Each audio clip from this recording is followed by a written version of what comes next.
आम्ही सर्वांनी मिळून द्राक्षाच्या बागेत द्राक्षे खाल्ली. तर नमस्कार मित्रांनो, आज आहे रविवार. मी संदीप दणके आणि रामभाऊ निघालो संभाजी दणके यांच्या शेताला.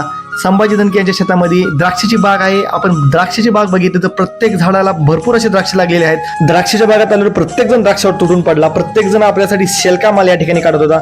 मीही माझ्यासाठी चांगले द्राक्षे काढले. आम्ही सर्वजण एकत्र बसलो, गप्पा गोष्टी केल्या, भरपूर असे द्राक्षे खाल्ले. उन्हाळ्यामध्ये प्रत्येकाने द्राक्षे खाल्ले पाहिजेत. द्राक्षे खाण्याचे अनेक फायदे आहेत. त्यातला प्रमुख फायदा म्हणजे द्राक्ष व्हिटॅमिन सीचा एक उत्तम स्रोत असल्याने रोगप्रतिकारक शक्ती वाढण्यास मदत होते.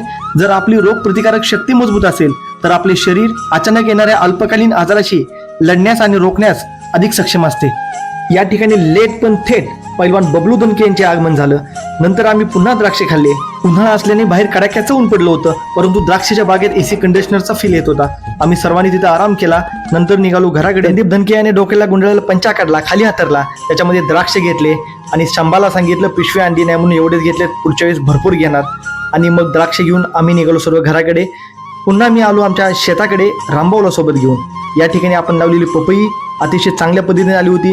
गहू काढणीचा आला होता. दुपारचे 2 वाजले होते. कडाक्याचं ऊन पडलं होतं. मी पूर्ण शेतामध्ये फेरफटका मारला आणि नंतर घराकडे आलो.